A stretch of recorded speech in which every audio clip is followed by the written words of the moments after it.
بسم اللہ الرحمن الرحیم۔ السلام علیکم ناظرین۔ مصر کے شہر گیزا میں ایک تاجر رہتا تھا۔ وہ تاجر بہت ایماندار اور سخی دل انسان تھا۔ اس کے پاس اللہ تعالیٰ کا دیا ہوا سب کچھ موجود تھا، حتیٰ کہ اس کے کاروبار نہ صرف گیزا شہر میں تھے بلکہ قاہرہ، منصورہ اور دوسرے شہر کے بڑے بڑے بازاروں میں اس کی تجارت ہوتی تھی۔ اس کی کامیابی کی سب سے بڑی وجہ یہی تھی کہ جب تجارتی سامان لے کر قافلہ روانہ ہوتا تو وہ خود قافلے کی پیروی کرتا اور بازار میں جا کر خود تاجروں کے ہاتھوں اپنی چیزیں بیچتا اور گاہکوں کے مسائل کو حل کرتا۔ کبھی کسی تاجر نے اس کے دیے گئے مال پر کبھی کوئی اعتراض نہیں کیا اور اسی وجہ سے وہ ایک کامیاب تاجر بن گیا تھا۔ ایک دفعہ وہ تاجر اپنے قافلے کے ساتھ ایک قبیلے سے گزرا۔ چونکہ گیزا سے منصورہ شہر جانے والا راستہ اسی قبیلے سے گزر کر جاتا تھا، لہٰذا وہ اپنے قافلے کے ساتھ اسی قبیلے سے گزرا تو اس کی ایک لڑکی پر نظر پڑی۔ وہ لڑکی نہیں تھی بلکہ حسن کی دیوی تھی، بہت ہی خوبصورت اور حسین و جمیل تھی۔ وہ تاجر اس لڑکی پر فدا ہو گیا۔ اس لڑکی کا نام بسمہ تھا۔ وہ لڑکی بہت ہی خوبصورت اور انتہا کی حسین و جمیل تھی۔ وہ تاجر اس لڑکی سے ملنے کے لیے تڑپنے لگا۔ اس نے اپنے قافلے کو اسی جگہ قبیلے کے ساتھ ایک وادی میں پڑاؤ کرنے کا حکم دیا۔ چھوٹے تاجروں نے رات گزارنے کے لیے اپنے اپنے خیمے لگانا شروع کر دیے۔ اتنے میں اس تاجر کا بھی خیمہ تیار ہونے لگا تو وہ اپنے گھوڑے پر سوار اس قبیلے میں پہنچ گیا اور اس لڑکی کے بارے میں پوچھا۔ لوگوں نے اس لڑکی کا نام بسمہ بتایا اور کہا فلاں کونے پر اس کا خیمہ موجود ہے کہ جا کے تم اس سے ملاقات کر سکتے ہو۔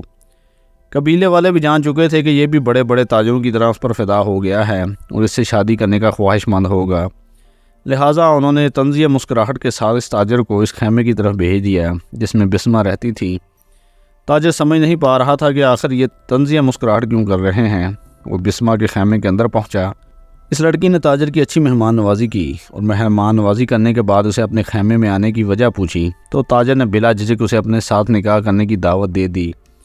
یہ سن کر وہ لڑکی بھی مسکرانے لگی اور کہا کہ تم جیسے کئی آئے اور کئی چلے گئے، لیکن میں نے کسی کے ساتھ شادی نہیں کی۔ تو اس تاجر نے کہا ٹھیک ہے، تم مجھ سے نکاح نہ کرو لیکن وجہ تو بتا دو۔ تو اس نے کہا کہ تیری طرح کئی تاجر اپنے قافلوں کے ساتھ یہاں سے گزرے اور مجھے دیکھ کر میرے پاس آتے اور مجھے نکاح کرنے کی خواہش کا اظہار کرتے، لیکن میں ایک شرط ان کے سامنے رکھتی۔ تاجر نے کہا بتاؤ وہ کون سی شرط ہے، میں پوری کرنے کے لیے تیار ہوں۔ لڑکی نے کہا کہ اس شرط کو کوئی بھی تاجر آج تک پورا نہیں کر سکا، حتیٰ کہ ہمارے علاقے کا ذمہ دار بھی اس شرط کو پورا نہیں کر سکا، تو آخر تم میری شرط کو کیسے پورا کر سکتے ہو؟ تو تاجر نے کہا کہ تم اپنی شرط بتاؤ، دیکھتے ہیں کہ میں تیری شرط کو پورا کر سکتا ہوں یا نہیں۔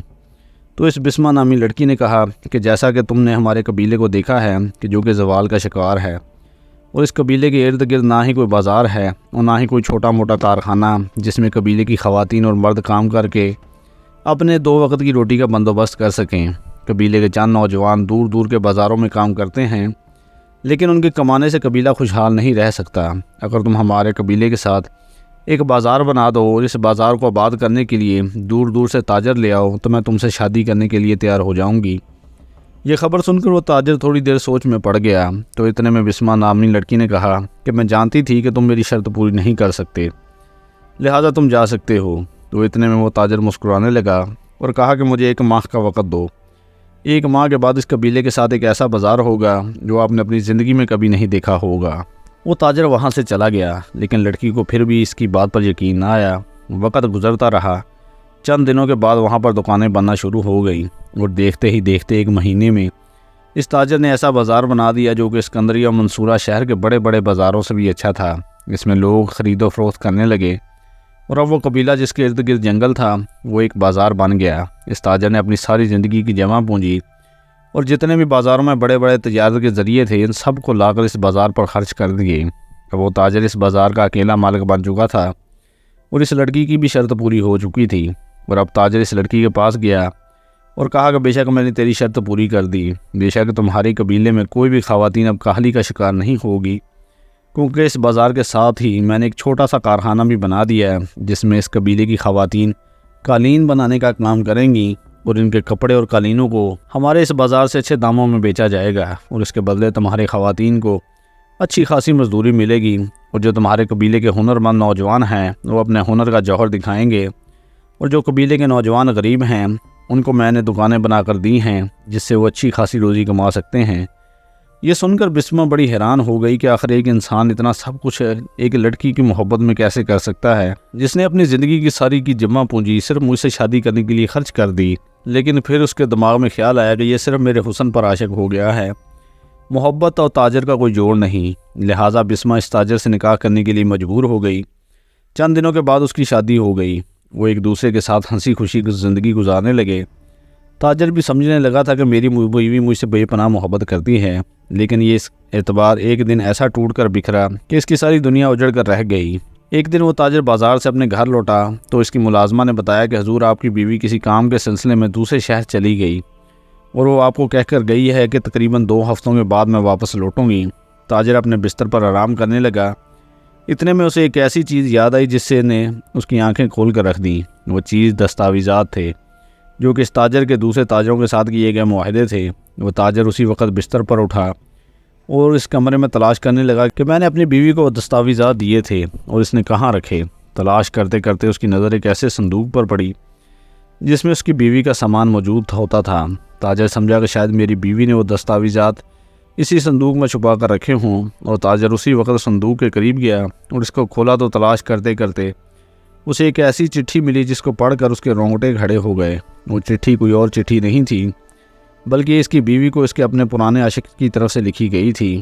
چٹھی تھی کہ جو کہ اس کی ملازمہ لے کر آئی تھی، جو کہ اس کی ملازمہ اس کی بیوی کے قاصد کا کام کرتی تھی، لیکن اپنی مالکن گھر میں نہ ہونے کی وجہ سے اس نے وہ چٹھی اس صندوق میں چھپا کر رکھ دی تھی۔ جب تاجر نے وہ چٹھی دیکھی تو ساری رات اس کمرے میں اکیلا روتا تڑپتا رہا اور یہ سوچتا رہا کہ جس کی خاطر میں نے اپنی ساری زندگی کی جمع پونجی بغیر اپنا نقصان دیکھے لگا دی، لیکن پھر بھی میں اس کی محبت کو نہیں حاصل کر پایا۔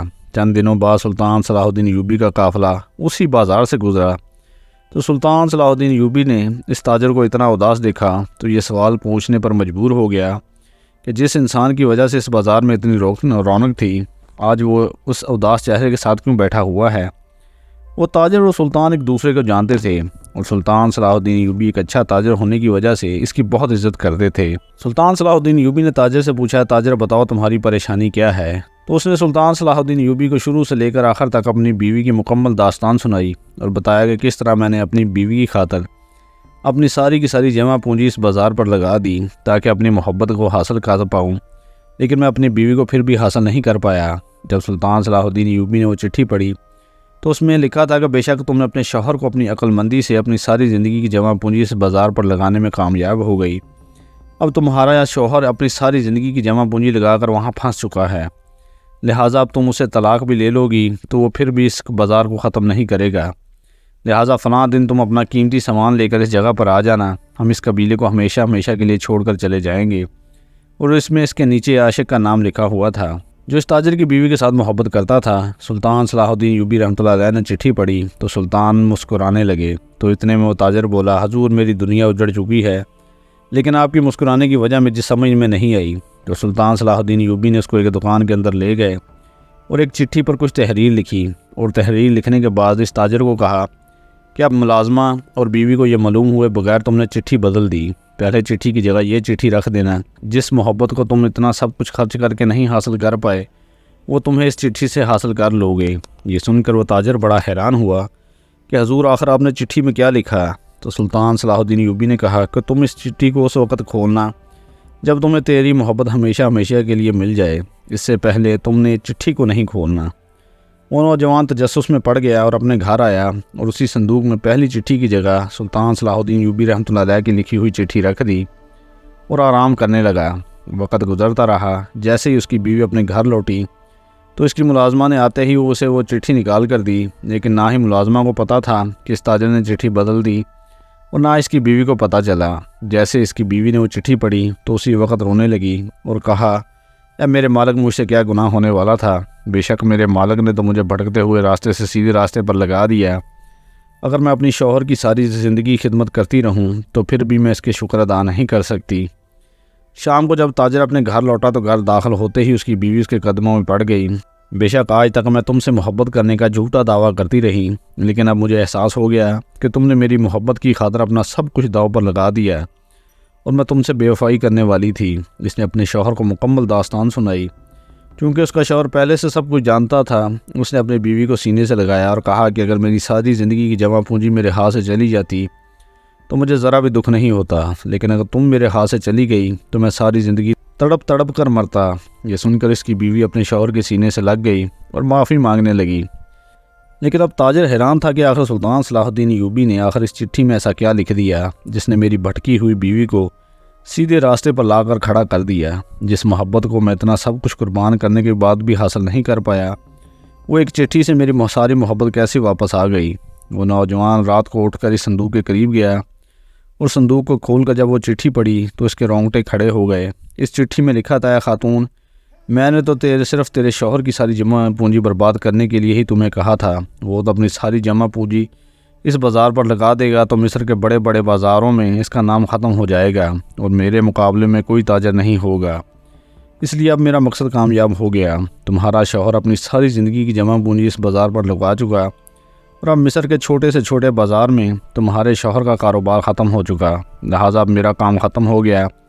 میں تم سے کوئی محبت نہیں کرتا، جو تم سے محبت کرتا اس کی قدر کرو، کیونکہ جو قربانی تیرے شوہر نے دی ہے وہ سچی محبت کرنے والا ہی کر سکتا ہے۔ تم اپنے شوہر کے ساتھ خوش رہو۔ جب چٹھی تاجر نے پڑھی تو سیدھا سلطان کے پاس گیا اور کہا: حضور، آپ سب یہ کیسے جانتے تھے؟ تو سلطان صلاح الدین ایوبی نے کہا کہ یہ ایک راز ہے اور یہ راز صرف سلطان ہی جان سکتا ہے۔ اس راز پر پردہ رہے تو بہتر ہے۔ وہ تاجر اپنے گھر آیا اور سوچنے لگا، بے شک میں نے اپنی ساری دولت قربان کر دی لیکن پھر بھی اپنی حقیقی محبت کو حاصل نہ کر سکا۔ لیکن سلطان صلاح الدین ایوبی کے چند قیمتی الفاظ نے میری زندگی بدل کر رکھ دی، اور اس طرح سلطان صلاح الدین ایوبی کی عقل مندی اور اس تاجر کی اپنی بیوی کو سچی چاہت نے اس کو اپنی محبت سے ملوا دیا۔